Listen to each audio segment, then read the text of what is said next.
Hi guys, I'm just going to do a quick video. I say quick, it's not going to be quick. I'm going to do a video on the Alliance duel, just so you guys know what to expect, specifically to this Alliance. So we're going to start off with the two ways that you can look at the Alliance duel. One of them is through your events center, and here is where you can collect your chests, like this, as you earn them. Today we're not actually doing recruitment because we're saving them for season 1. I mean, most people are, not everyone has to, which is why my points are horrendous. But yeah, this is, and also here it shows you what it wants you to do. So diamonds, summit recruitment, fracture recruitment, and combat recruitment. And each day it will tell you below what it would like you to do. It's the same with the personal armaments race. It tells you what it would like you to do. You can go through to the other screen from here by hitting the ranking, not the ranking, the points button. Or you can press up here, you can press Alliance Duel, and it will take you through to that screen as well. So the reason I brought you to this one is because you can see the schedule on here, so you can see what day, what happens. It's always the same thing each day. In the UK, our reset is 2 a.m, so we start gathering on a Monday effectively. However, I put my trucks out to gather at around about 10 o'clock on a Sunday night, so that they come in on reset, or just after reset, sorry. But we have to have a half an hour gap so that you get your points. In the US, I think you guys, it's around about an 8 o'clock reset. So you can bring your trucks in manually at reset or half an hour after reset and use your 100 points card. This just helps bump up your points that you're getting and get you higher up in the duel. I never use the 50 points that you get from the duels. Yeah, I never use these 50% cards.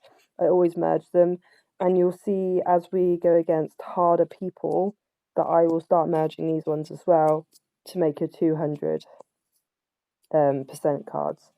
I use them for the troops days because they are harder. They're harder to get points. So let's just go over day by day. So Monday is gathering, and I will send my trucks out on Sunday night at about 10 o'clock UK time. And they'll come in between like 3 a.m. then, and so, like if it's on a mint, it won't be in until like 9 a.m. the next day, to get my points. And then after that, I keep coming back to the main city, as long as there's mines here, because I do drop them on a Sunday. And then if not, I'll start looking around at the things that we've got around here and hop on some of these. I will set a battle order on probably the Monday, just because I am asleep at reset. Although I do have a Master of Gathering now, so they can do that. And that battle order will be fast as a hare. That helps increase the gathering speed, which is brilliant. So I will set that one. If it's not on, I do use the gathering speed bonus, which you can buy through our shop here. I don't think it's in the Mirror Exchange. Yeah, no. So yeah, you can buy that through the shop. If you want it and it's not in, just request it and we'll put it in for you. So yeah, that is the Monday. Then Tuesday is construction. So throughout the week, I basically construct my whole fortress and I never open it. So you can see that they're all ready to be clicked.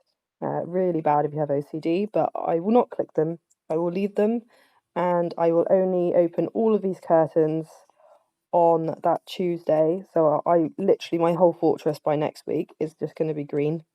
To help you stop accidentally clicking them, there is a checkbox in your settings at the very bottom, and it says confirm with me when collecting facilities. Just make sure that's checked. That stops you accidentally clicking them. Then the next day is your research. So research is a bit more complicated. So I have made sure that my trade center is level 12. And this is because I can purchase electricity using my coal up here. So I'll use my stone to buy coal, and then use my coal to buy electricity, because it requires a lot. And I will do this a few times a week, depending on how much stone and coal I have in. And then also I will do my rapid production every day, twice a day, on my electricity and my coin mints, which I've already done today. So I'm going to let that charge up to 3. I'll do that every single day. And then as well as that, you get a cap of 5,000 for weekly plunder with your Z coins. So I will go out and plunder at least twice a week. I do try and not do it on 480. But this week we've got an in-house duel, so I'm going to have to plunder on 480. So when I do plunder, I'm going to use a carport, which we are not at high enough level there yet, but we do have it in our merit exchange, and I will always buy them, and I'll always have them in my inventory. And they, like, you can get 1,000 iron and 1,000 stone every single time you hit someone using the carport. It makes it so much more worthwhile, and I only have to plunder a couple of times a week, and that gives me good resources.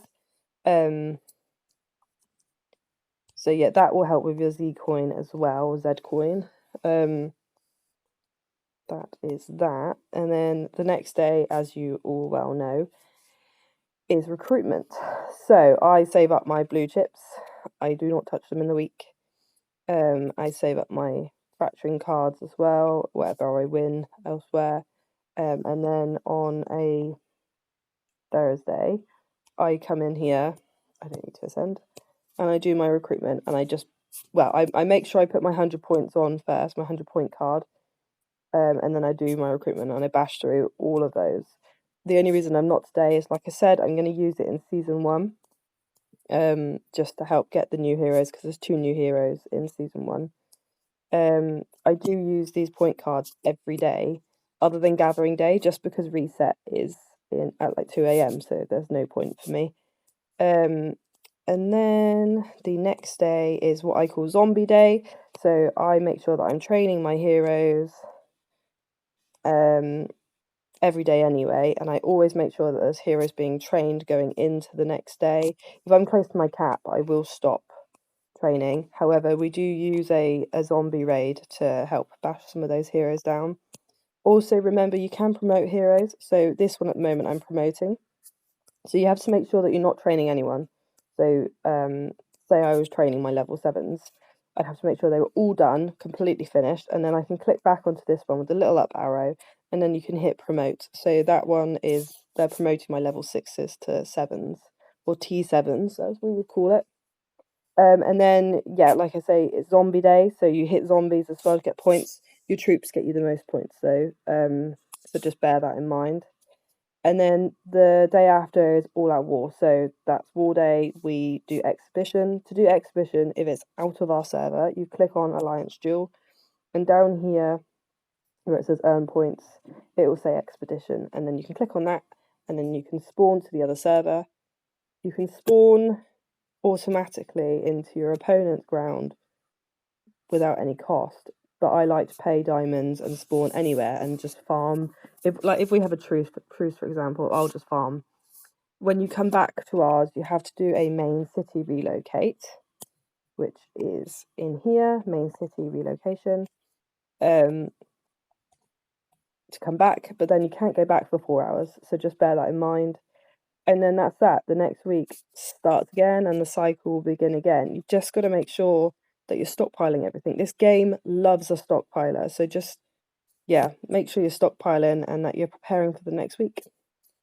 If you guys have any questions on the duel, I know that we've got some people that don't understand English. Can you make sure that you're just like feeding that information out to them using a translator on the app or a translator that you have on your phone?